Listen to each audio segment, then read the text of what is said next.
ये सब जो हमारी प्रॉब्लम्स हैं, whether it's related to fear और सक्सेस और ये और वो, ये सारी चीजें, इन सब चीजों का जवाब आज से हजारों साल पहले भगवत गीता के अंदर एक लाइन में क्लियर तरीके से बताया हुआ है। प्रॉब्लम क्या है कि हमको वो लाइन समझ नहीं आ रही। मुझे भी समझ नहीं आई थी जब मैंने पहली बार सुनी थी। वो लाइन क्या है आप सबको पता होगा कि कर्म किए जा, फल की इच्छा मत कर।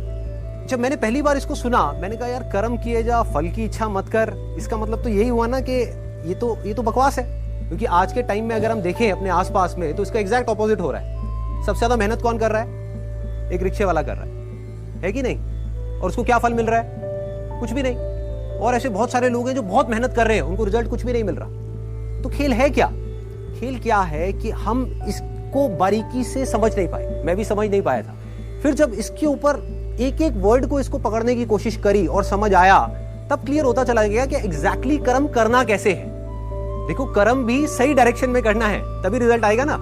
सक्सेस यहां है, आप वहां भागे जा रहे हो। आप कह रहे हो यार मैं तो 10 साल से भाग रहा हूं, अभी तक मेरे को सक्सेस मिली नहीं। तो फंडा क्या है कि डायरेक्शन गलत है।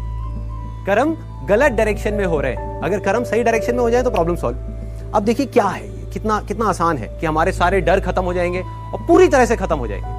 सक्सेस जो चाहिए, जितना चाहिए वो हमको मिल जाएगा।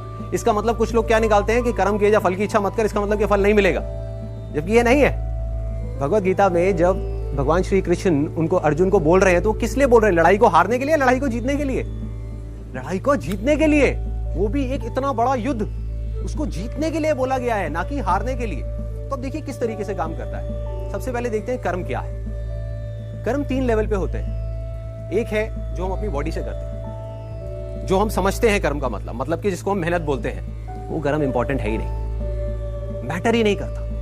मतलब अगर उसकी इंपॉर्टेंस वाइज अगर आप मुझसे पूछो आउट ऑफ स्केल ऑफ 100, मैं कहूंगा 1% है उसकी इंपॉर्टेंस। क्या बॉडी से क्या कर रहे हो वो मैटर नहीं करता। फॉर एग्जाम्पल, दो लोग हैं, दो लोग एक ही काम कर रहे हैं, एक जैसा काम कर रहे हैं बॉडी से, दोनों ही एक आदमी को मार रहे हैं। एक मार रहा है अपने फायदे के लिए, दूसरा मार रहा है किसी और को बचाने के लिए। तो बॉडी के लेवल पे दोनों सेम कर्म कर रहे हैं, लेकिन माइंड के लेवल पे अलग अलग कर रहे हैं। तो दूसरा कर्म का जो स्तर है वो है जो हम बोलते हैं। तीसरा है जो हम सोचते हैं। असली खेल यहां है। जो आदमी सही सोच नहीं सकता, क्या वो सही बोल सकता है? इम्पॉसिबल।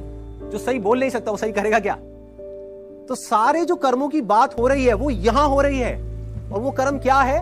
सोच के लेवल पे। और जिसकी सोच सही डायरेक्शन में हो गई, उसकी लाइफ सही डायरेक्शन में जानी उसको तो फल मिलना ही मिलना है। फल के बारे में जो मांग रहा है, सपोजिंगली हाथ ऐसे करके बैठे रहो कि हे भगवान मुझे फल दे दो, मुझे ये चाहिए, मुझे नंबर चाहिए, मुझे ये चाहिए, मुझे बिजनेस में पैसा चाहिए, मुझे जॉब में प्रमोशन चाहिए, सब कुछ मांगते रहो और कर्म सही डायरेक्शन में करो नहीं, तो क्या होगा? वो मिलेगा ही नहीं कभी भी। दूसरी तरफ से कुछ मत मांगो, लेकिन कर्म सही डायरेक्शन में करते चले जाओ, तो उतना मिलेगा जितना हम सब में से कोई सपने में भी नहीं सोच सकता। देखो, लाइफ का फंडा पता है क्या है? मेरी लाइफ का एक्सपीरियंस क्या कहता है कि जब तक जो चीज नहीं मिली होती, जब तक सक्सेस की खेल शुरू नहीं होता ना, तब तक तो हमको लग रहा होता है कि यार ये भी हो जाए तो बहुत है, ये भी हो जाए तो बहुत है। एक बार वो खेल शुरू होता है, जब उसका खेल शुरू होता है ना, तो इतना आता है, इतना आता है, इतना आता है जितना हम सपने में भी नहीं सोच सकते। समझ ही नहीं आता कहां से कैसे आ रहा है। बस कर्म सही डायरेक्शन में होने चाहिए। अब वो सही डायरेक्शन में कैसे होंगे? अगर मैं बुद्धि के स्तर की बात करूं, जो उसमें महाभारत में समझाया गया है, 2 जगह है जहां पे आप अपने माइंड को लगा सकते हो। अपनी बुद्धि को हम 2 जगह पे लगा सकते हैं। सारा खेल माइंड का है। सबसे पहले तो ये हाथ पैरों के कर्मों से ऊपर उठना है हमको, कि हाथ पैरों से आप कुछ भी करते रहो, रियल लाइफ में उठा करके देख लो, वो मैटर नहीं करता। जो बोलते हो वो उससे ज्यादा मैटर करता है, लेकिन वो भी इतना मैटर नहीं करता। कोई आदमी बोलता तो बहुत बड़ी बड़ी बातें, जब करने की बारी आती है कुछ भी नहीं करता। ये अंदर कुछ और सोच रहा है, बोल कुछ और रहा है। जब ये तीनों चीजें सिंक हो जाती है कि जो आप सोच रहे हो वैसे ही आप बोल रहे हो और वही आप कर रहे हो, तब मिरेकल्स होना शुरू हो जाता है। तब कुछ एक्स्ट्राऑर्डिनरी होता है, तब हिस्ट्री क्रिएट होती है। तब वो चीज होती है जिसके लिए सक्सेस बहुत छोटा वर्ड है। सक्सेस से कुछ बहुत बड़ा हो जाता है जो हमने सपने में भी नहीं सोचा होता।